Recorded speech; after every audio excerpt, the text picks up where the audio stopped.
How you loving, how you loving, how you loving, how you loving. We are reading the entire Bible, front to back, Genesis to Revelation, and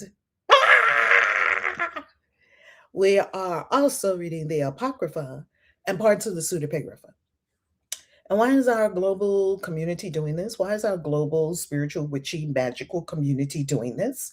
We're doing this, our global community of freedom lovers, truth seekers. Why are we doing this? We are doing this so that we ourselves can know with absolute certainty that the real God is not in the Bible. The Bible is not about God. The Bible is not inspired by God. The Bible is not from God. The Bible has nothing to do with God. The Bible is a collection of writings written by humans over thousands of years, redacted, edited, reworked, massaged to fit the group of people and what they needed the literature to be. We were told that this literature is from God. It is not. And the only way to really prove it to yourself, because many of us have been indoctrinated with the idea that this collection of literature, what I have come to call it as, refer to it as humanities library, this collection of literature is quite bizarre. I mean, it's got Game of Thrones, Lord of the Rings, Harry Potter. It's got them all beat.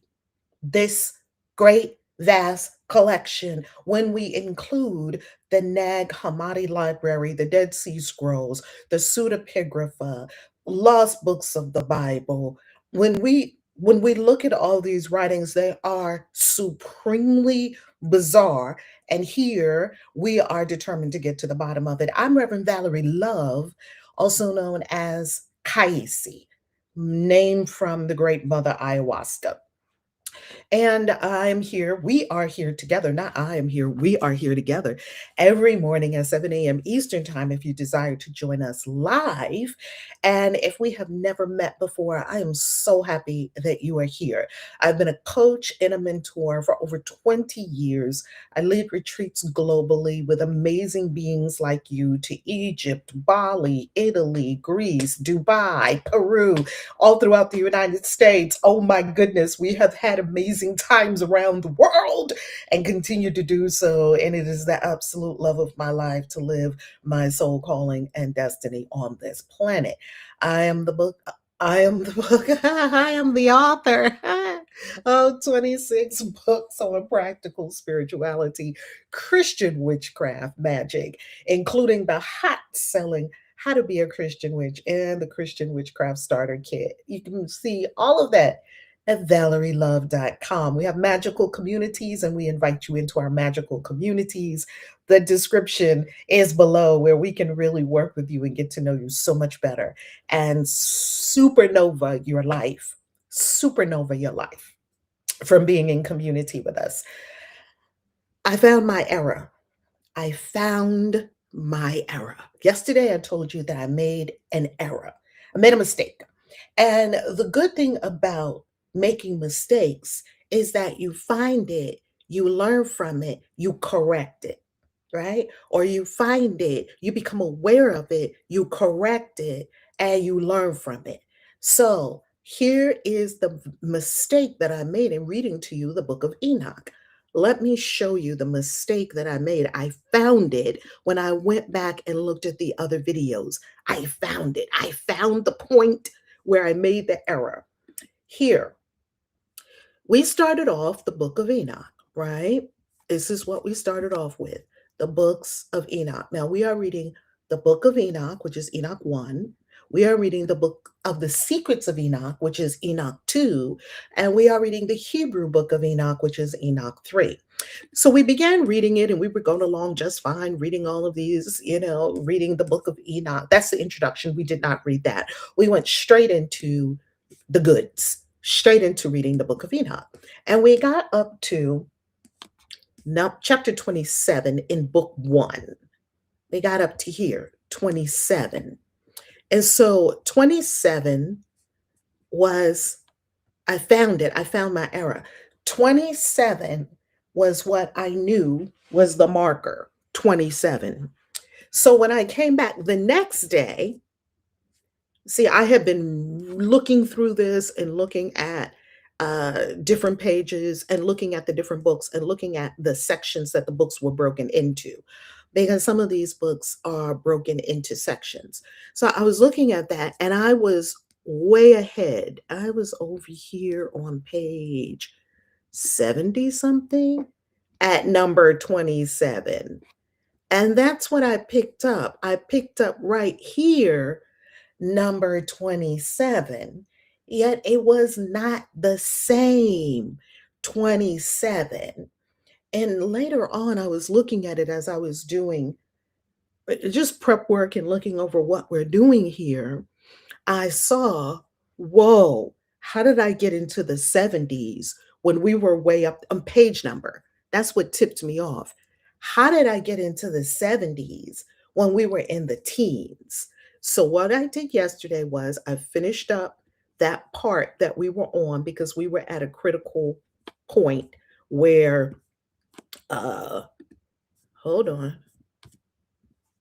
Okay, we were at a critical point where Enoch was about to get abducted. So I didn't want to just stop at that point. So what I did was I continued the reading yesterday and I marked where we stopped in book three. I marked where we stopped in book three. Today, we're going to pick up where we left off. I went on a little tangent for 2 days. Now we're going to go back to the appropriate number 27 in the teens, way in the beginning of the Book of Enoch, book one, the first book of Enoch. Let's go find that.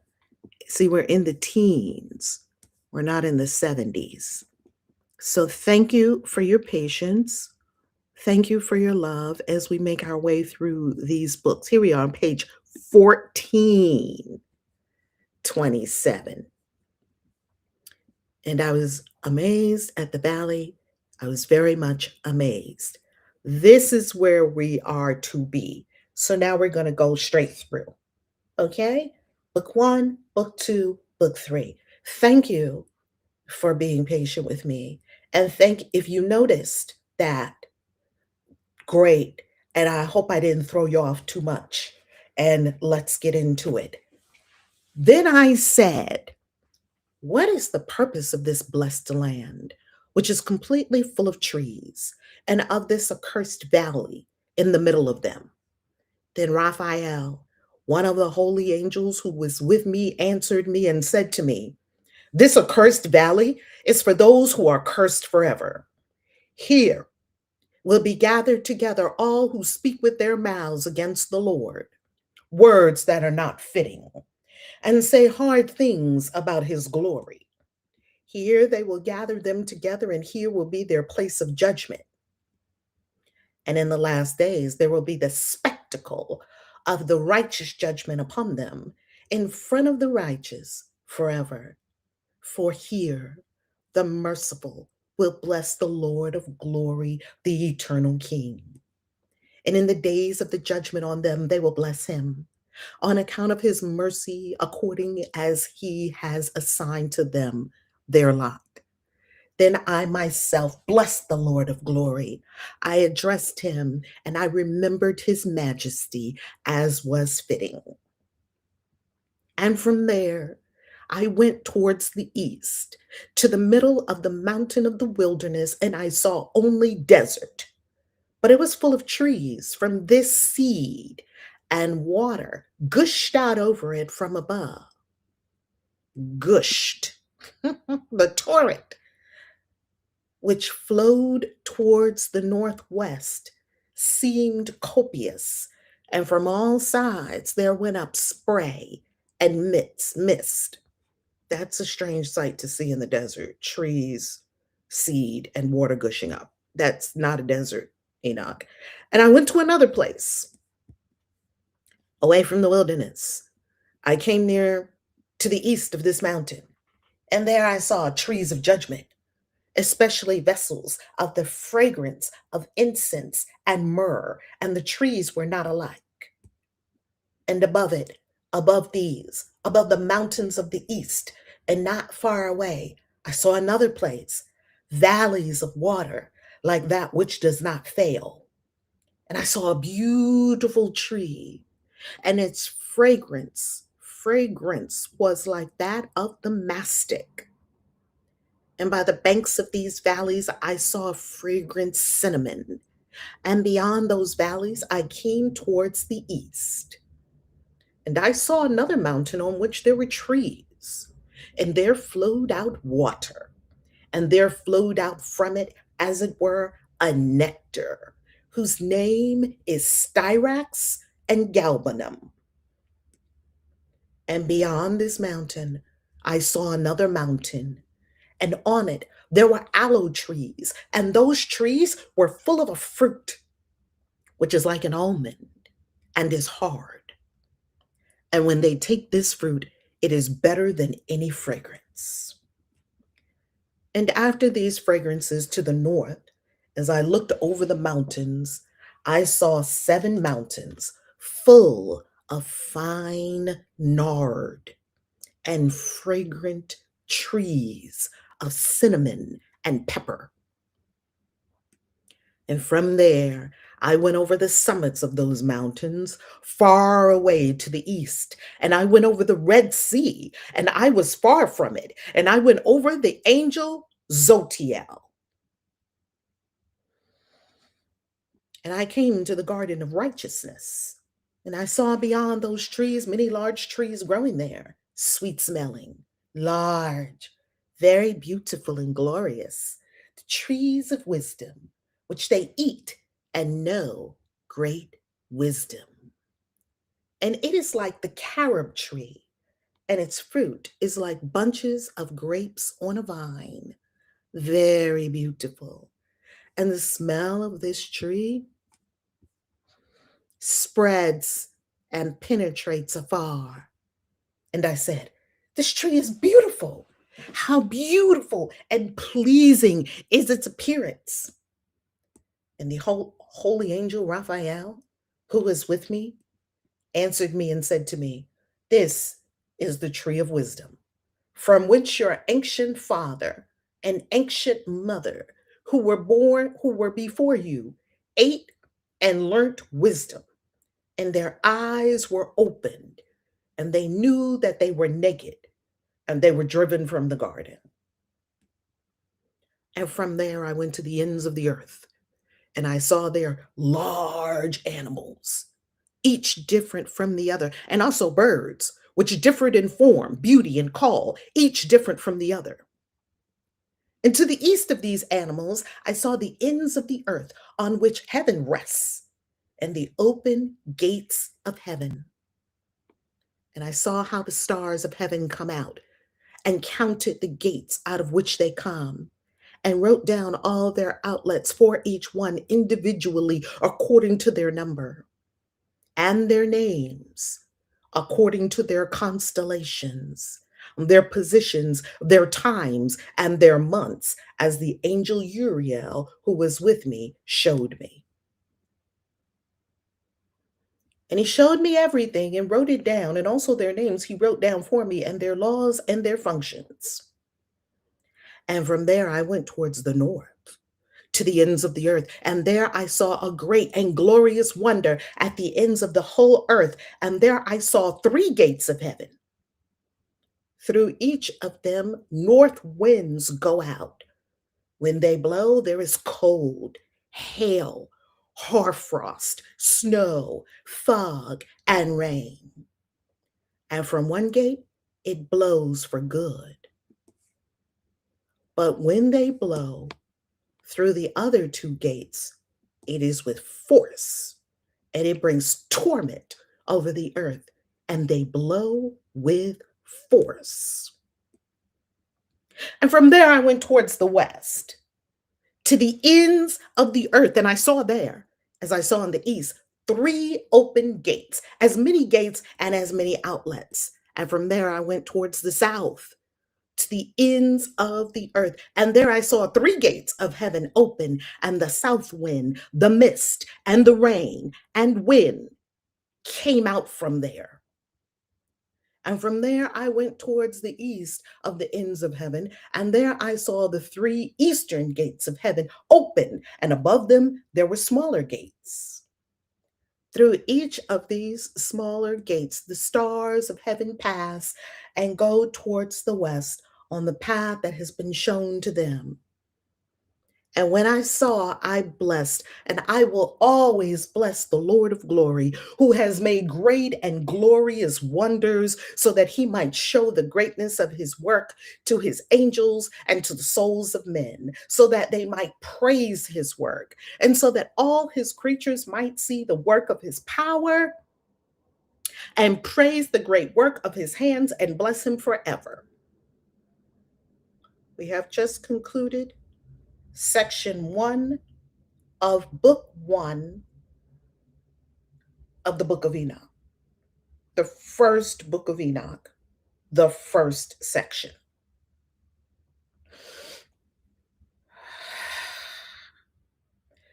Tomorrow, we shall start section 2, the parables. I feel that we're about to shift into something different. The parables. The parables. How you loving, how you loving, how you loving, how you loving, how you loving, how you loving? Do you get the sense that Enoch is talking astrology here? Do you get the sense that this is all astrology? When he's seeing the eastern gates, the western gates, the southern gates, the northern gates.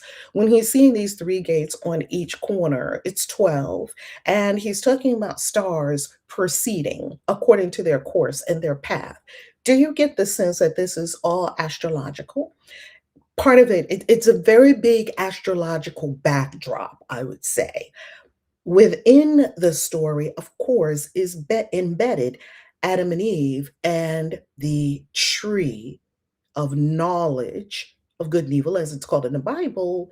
And in the Book of Enoch, it's called the tree of wisdom. And that when you pluck from this tree, somehow your eyes are open and you understand your true state. You understand the truth about yourself. This is an amazing metaphor because there are things in the Bible that stand for things that are true. They're metaphors, they're metaphysical. So if we consider it, what is the fruit that you could eat that you would know all about yourself, the universe, your place in the universe? That's what I'm going to ponder. What do you say? I'm going to ponder that. What could that be? What is this tree reminiscent of? And remember, the Anunnaki loved this tree. I'm going to show you this tree. I saw it when I was at the museum. This tree repeats this tree motif. Tree. Now, this is very interesting because the First Nations, where I'm from, which is North America, the land they now call United States of America, but they've only called it that for like, I don't know, 250 years. Yeah, it's about to come up on 250 years this year, I believe. Yeah, 250 years in July. It's going to be a huge celebration in what is currently called the United States of America. And the reason I say what is currently called the United States of America is because it's a baby. It's only been called that for like 250 years. It's a baby. It's a baby compared to it's not even a baby. It's an infant. It's a newborn compared to the great civilizations, all the civilizations on the planet. I mean, India has been continuously going for something like over 5,000 years, and China has been going for thousands of years also, continuously, the same culture. This that we have now, no, it's a new baby created by the colonizers. It's a mashup of the colonizers and the people they snatched up along the way. And they themselves wanting to be free from a king and from being ruled, yet they were willing to rule other people. I know, it's strange. Anyway, this landmass, let's call it, that is currently called the United States of America, which they're not united. So I don't know why they call it USA, because these states are not united. Anyway, one needs go no further than Texas to tell you that it's not united. They're all doing their own thing, these 50 or so states, right? Before this configuration that we currently have, there were First Nations living here. That's why we call them First Nations, because they were already here before the colonizers came. Now, the First Nations, and I want to make clear every time I say the word colonizer, I'm not talking about a color, I'm talking about a consciousness. We have colonizers of all colors. So when you hear me say colonizer, don't automatically just assume that it's white people. No, baby, we had African colonizers too. You got colonized. You got people that were in India that got on board with the colonizers, and they became colonizers too. Very dark hued people. So deeply hued people, dark skinned people, melanated people have been colonizers. Also, study history. There's no group of people that didn't do mean things to another group of people. It seems like what we do on planet Earth, we are hellions. We can be hellions and we can also be angels. That's why the angel and the devil sit on your shoulder. You could go either way. Please keep going toward the angel side. Just keep going toward the angel side more and more, and you'll be okay. But if you keep going to the little devil side, trust me, I don't believe in devils. I don't believe in a devil. I'm a witch. We don't subscribe to the ideas of a devil. That's a Christian construct. It's a metaphor. I want to be clear on that. Well, this whole landmass, there were people already living here before the colonizers came, living their life, set up according to their arrangement. The First Nations had arrangements. The Sioux knew what to do with the Hopi knew what to do with the Lakota knew what to do with on and on and on. So it wasn't like it was chaos. There was order, and everybody knew what the order was of these First Nations and the relationships between the First Nations and what people did inside the First Nations. That was all set up. And then you had people came over here who who did upset the balance. Well, and I'm not saying that all of the First Nations were completely in balance either. I'm not saying that. I'm saying that they were here first. Or I won't say that they were here first.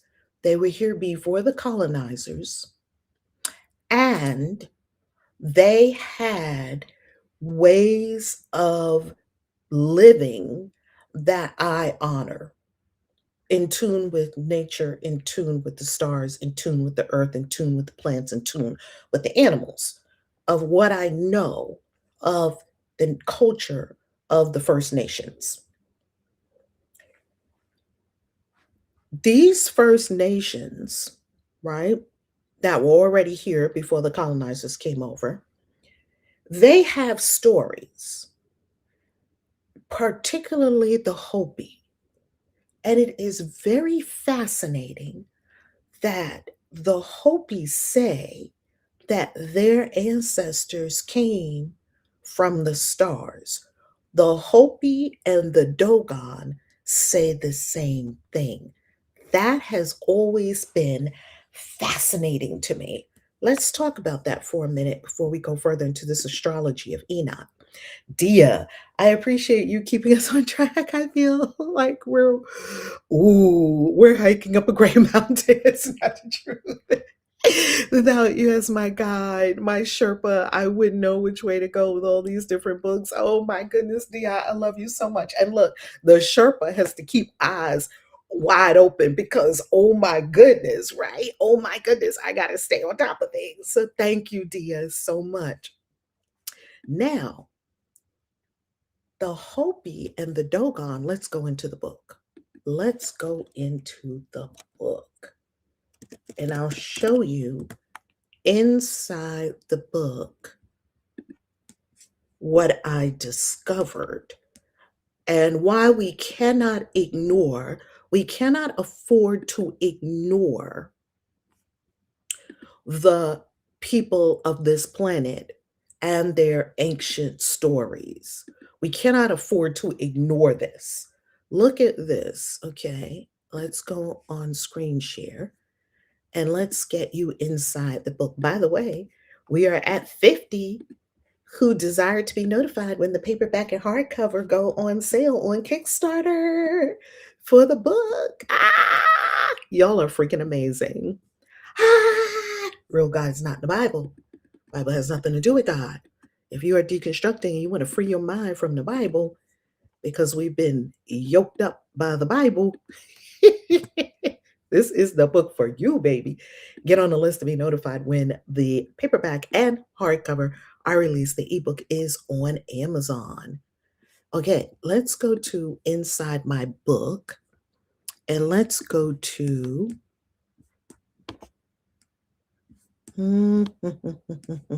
hold on. Let's go to here. Let's do search Hopi.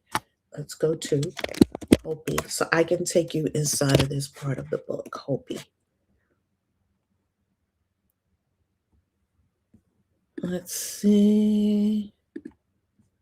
No. Dogon. Let me put in Dogon. Lakota, this is it. The Elohim are the template. Let's go there. The Elohim are the template. Okay, here we go. Take a look at this.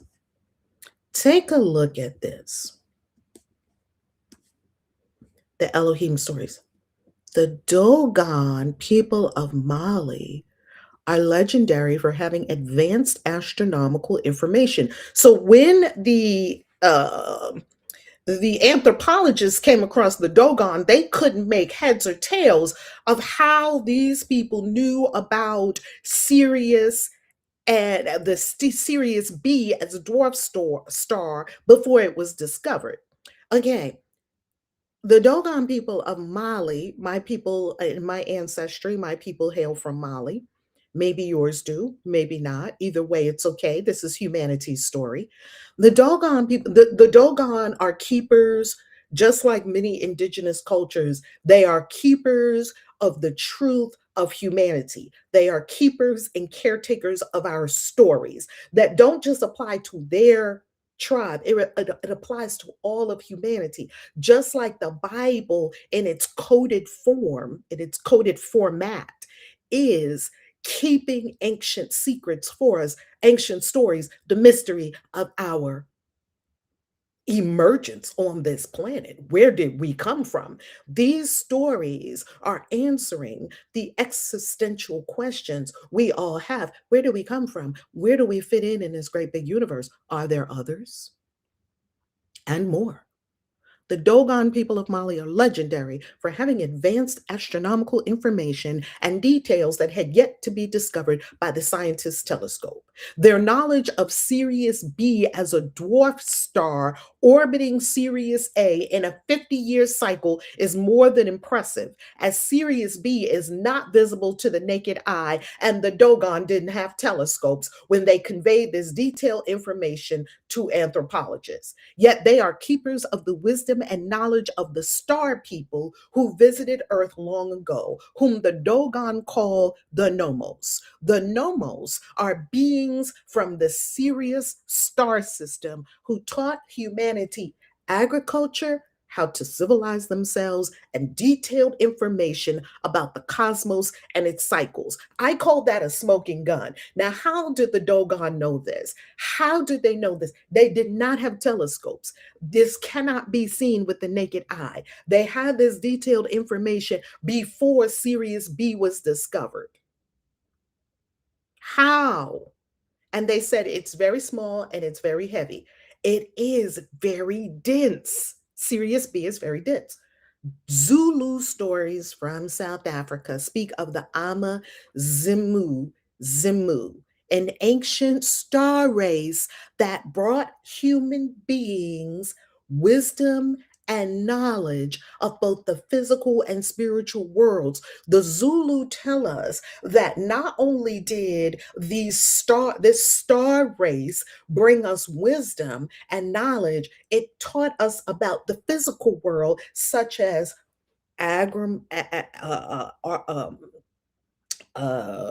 taking care of cattle, husbandry, agriculture, mining, metallurgy, rulership. It taught us the physical things, and it also taught us the spiritual things, that in the spirit worlds, this is what happens. And they taught the importance of rituals and honoring your spirit.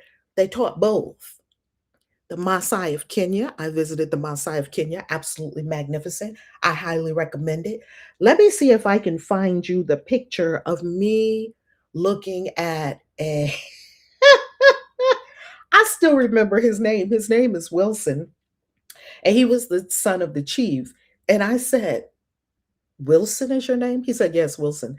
And I thought to myself, oh, they dumbed it down for us American people because that will sound like something that we can say. And I asked him his real name, and it was something I couldn't say. So we went with Wilson, okay? The Maasai, whom I'm thankful I got to visit in 2009, hold that they are direct descendants of beings from the Pleiades, also known as the Seven Sisters.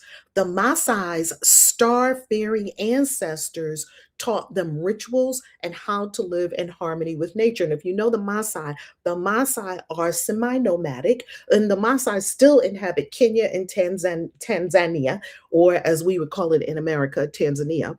But I've heard African people call it Tanzania. And when you go to even Zanzibar, you'll see them walking the beach in Zanzibar. You'll see the Maasai around because you recognize them because of their brightly colored cloaks that they wear wrapped in their cloaks, and they always have a long staff. And if you know the Maasai, you know that they are herders. Like you see the Maasai, you see cows on cows on cows on cows on cows. Let me tell you how many cows there were when I went to see the Maasai.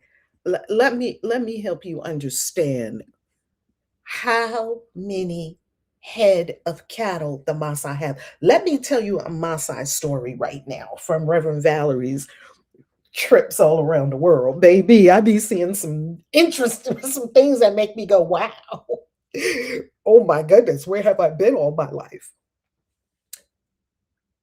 So we're in Masai Mara in Kenya. I'll show you what it looks like. Let's go on screen share. We're in Masai Mara in Kenya. We're going on a safari. Masai Mara. And here's what it looks like. That's where we are. Okay, we're out there with the animals and the elephants and the whole pride and lions, all of it, the whole nine. Right? At night, you hear herds start stampeding by. Literally, that's where we are. Masai Mara in Kenya. And it's pitch black at night because, of course, they have no light pollution. So here we are, Masai Mara, and we're going to go see the Masai. And we get up early in the morning and we go over. This is a different day than the safari. This day we're going to see the Masai. I don't know what to expect. We get close to the Masai and the stench of cow dung is so strong. And the driver was like, oh, they're this way. Because the cow dung, that's how many cows they had. Like just hundreds. The cow dung.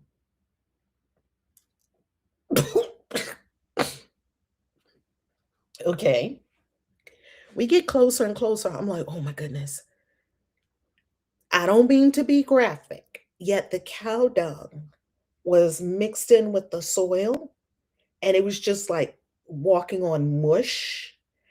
And I was so glad I had on sneakers. And this one brother that was with us had on like sandals, like, those leather sandals, because it was hot, right? And it was just mushing around his feet. And he was just like, I'm walking on cow dung right now. Yes, we all are. And you're in another country and you can't be like, you can't be too American. I call that being too American because Americans are just only used to one thing, America. Americans are the worst citizens of the entire planet. And I don't want to be like that. Because everywhere you go, that's why they say American standards. Because Americans are going to be the ones to complain. Oh, well, you don't have hot water?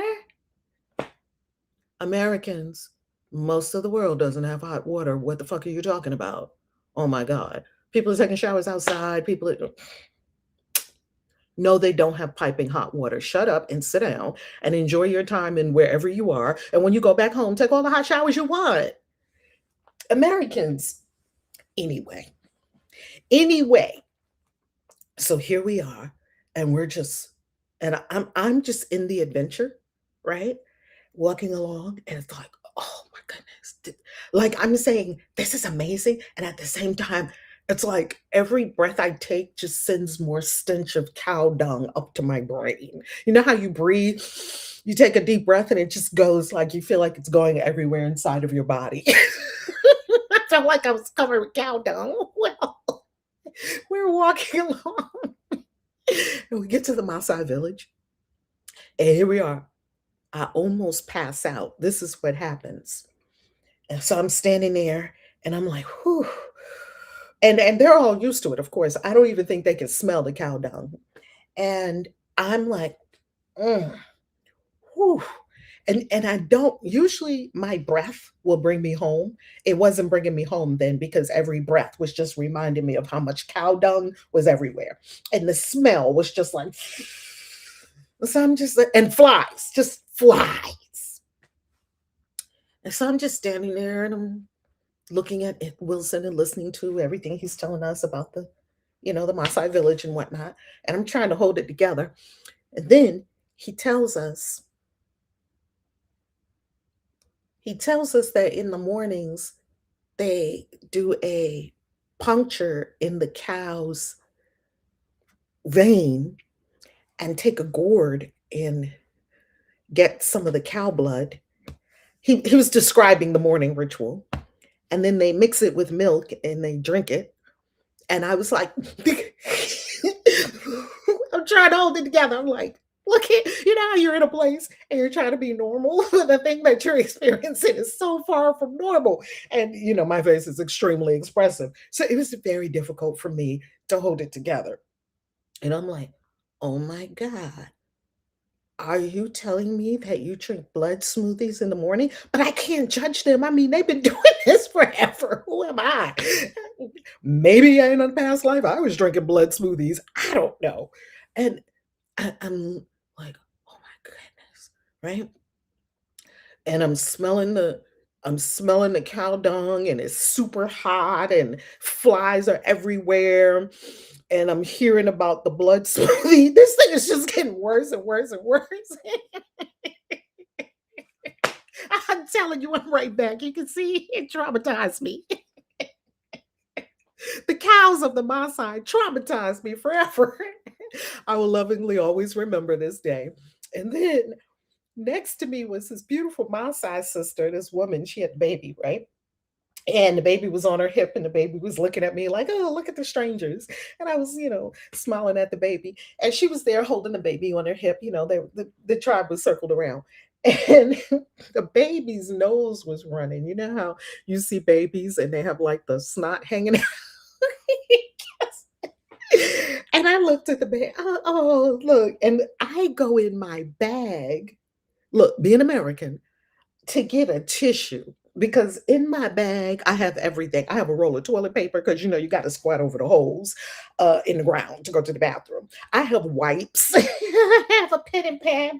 What am I going to write? I don't know. You're in the middle of savannah, African savannah. You have just stepped into Savannah. You're in Lion King right now. What are you writing down, Valerie? But anyway, I got all my stuff in my little bag. And I go and I get this little, those little Kleenex packages of white, tissues, and you pull one out. Baby, I went and did like this to pull out a tissue. And guess what she did? She was holding a baby. She did like this. She wiped the baby's nose with her hand and swiped her hand under her foot. It was one clean move. I was like, ooh, oh my, and I'm standing there with the tissue like, what just happened?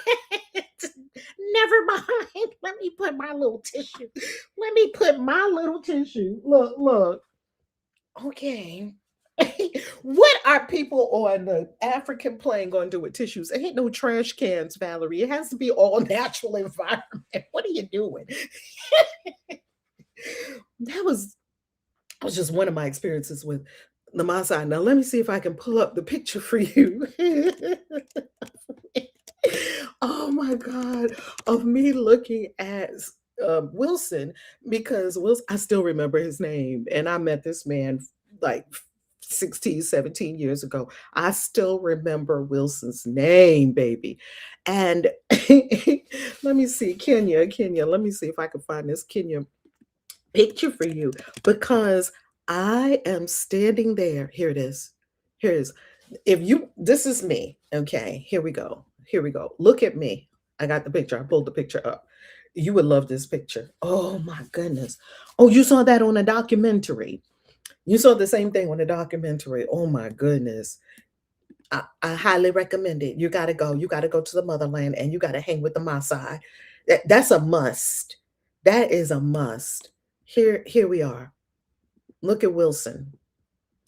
That's me right here. You see me, and I got my little cheetah print. I thought I was going to be cute, matching the little, because it was cold in the morning and hot in the afternoon. Because there's nothing around. It's pitch black at night. Do you see what he is wearing on his head? Wilson on his head. Let me download this picture so that you can see close up what it looks like. Wilson has the lion mane on his head from the lion he had to kill to become a man. Okay, and there's his traditional wrap. You see the wrap that he's wearing. Very, very well-known wrap of the Maasai. We've never seen a lion on someone's head before, and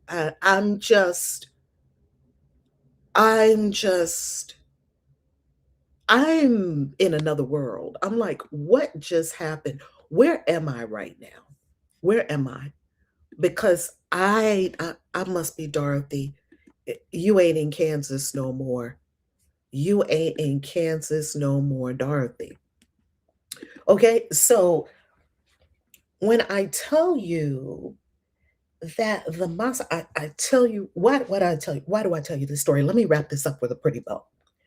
I tell you this story because the fact that the Maasai still breed great cattle, I sense is a continuing legacy of what the Star people taught them. Or my Wakanda outfit. That's right. Wakanda forever. Right? I sense that the Maasai still have the wisdom of the Star people. I just do. Let's continue and go deeper into these ancient stories that are caretaken. They're being custodied for us by the people of the world. Okay, so we've seen Mali, which is West Africa. We've seen Zulu, which is South Africa. We've seen Maasai, which is East Africa. Let's go to Greek mythology. Greek mythology, we know what that's about. The Indian texts, the Vedas, Upanishads, Ramayana, Mahabharata, they all describe the gods and goddesses and their flying machines. And the Rig Veda speaks of the same flying machines that we're talking about and looking at in the Book of Enoch, Elijah, and Ezekiel. And the Vimana.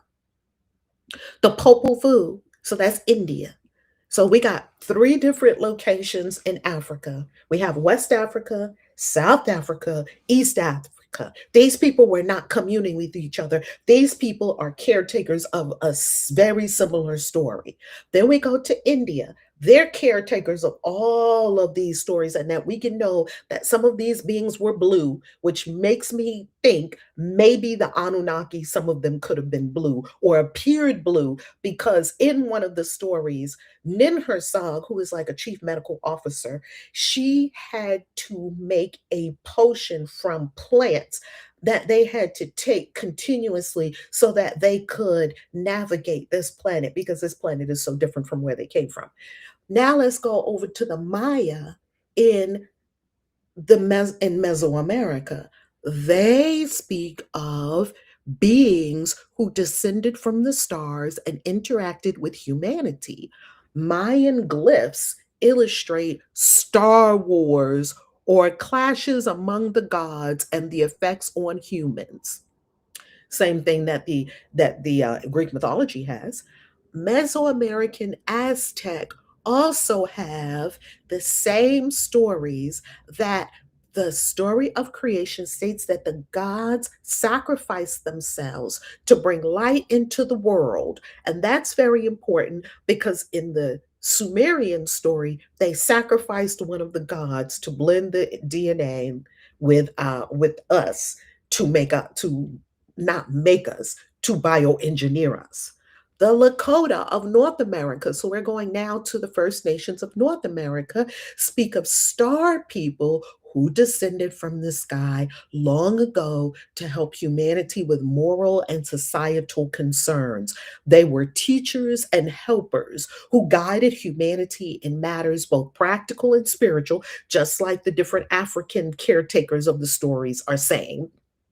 And in some stories, the ancient star people cohabitate with humans to create offspring that had special powers, just like the Bible stories, just like Greek mythology. Whenever you read in Greek mythology that a hero like Hercules was born of a god and a mortal mom and a god dad, where does that come from? Same thing the Bible says.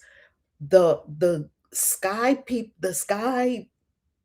angels came down, and so a divine being mates with a mortal being and creates some kind of hybrid thing that is huge and it's terrible and can do epic things.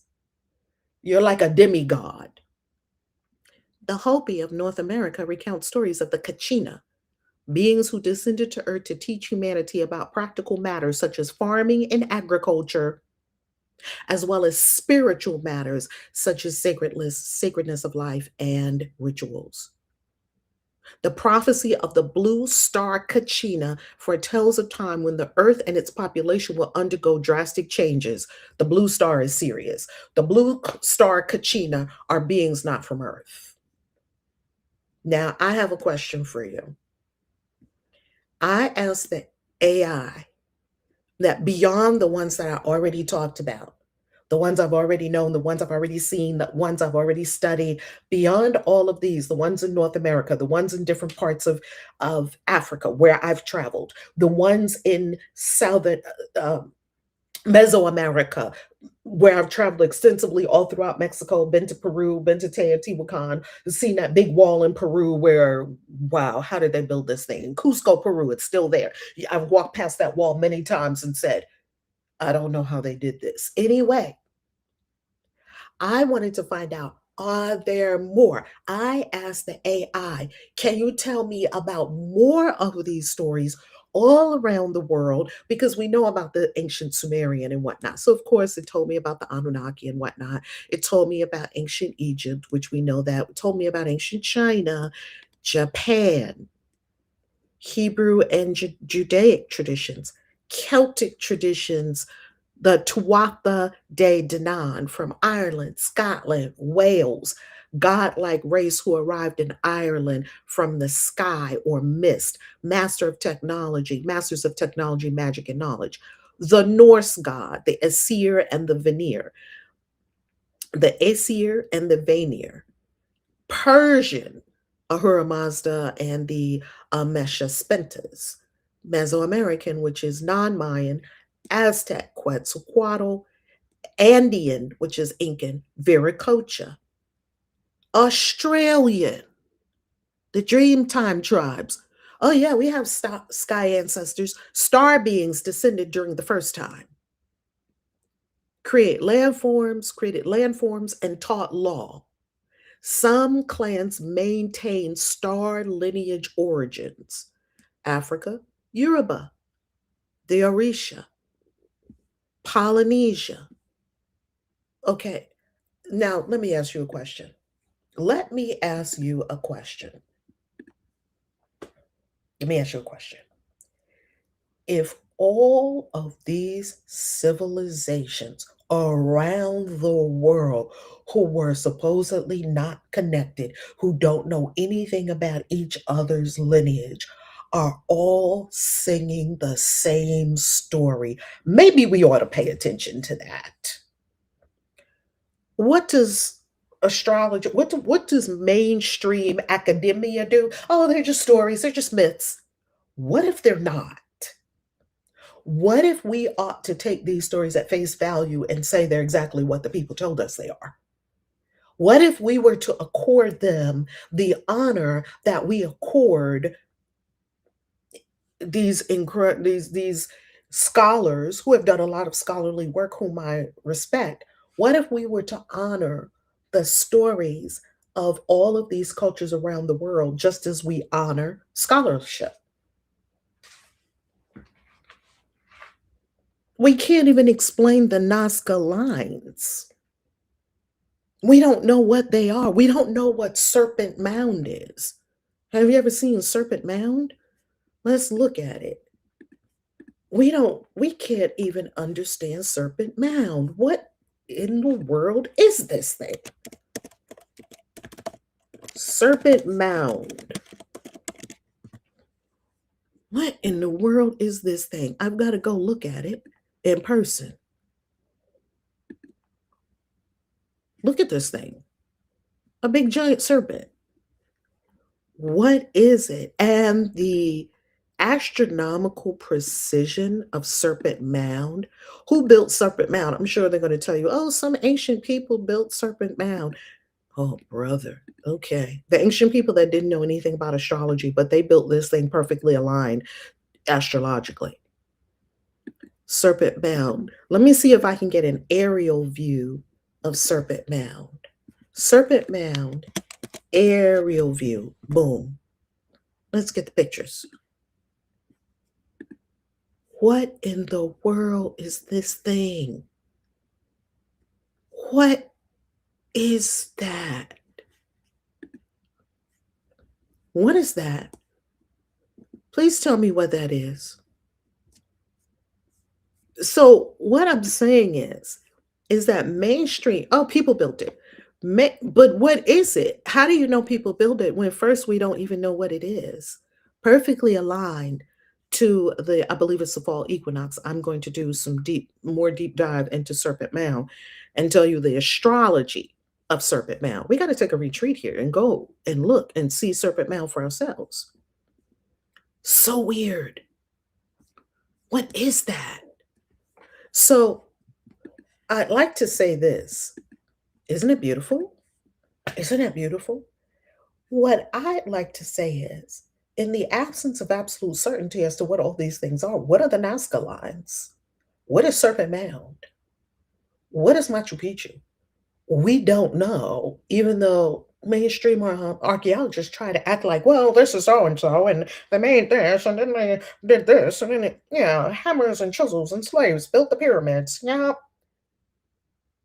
No, no, that's not what happened. So clearly, you don't know what you're talking about, yet you want to convince us to believe what you're saying. No, we're not going for belief around here. We already did that in church. We're not doing belief either in science. We're going to look at evidence. And if you can't tell me what Serpent Mound is and who built it, I'll find out for myself. I don't need your stories. I'll find out for myself.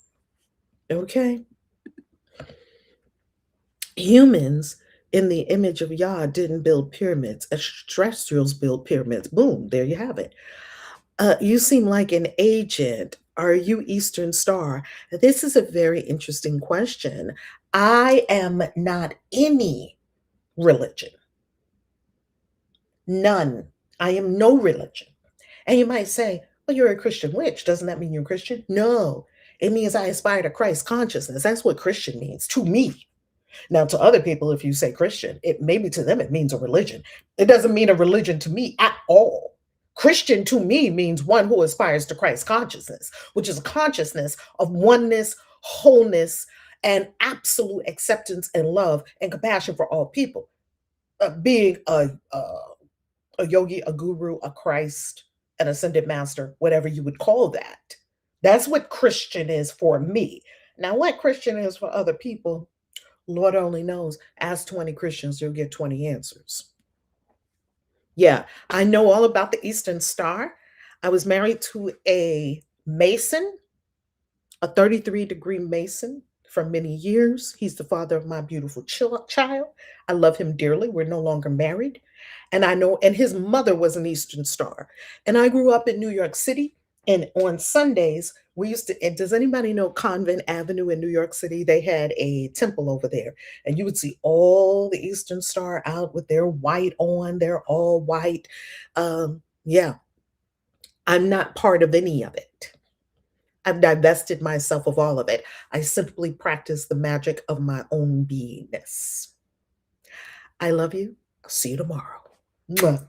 Peace. Oh, by the way, I'm getting on a plane tomorrow, so tomorrow we'll be in another location. Yay! Love you.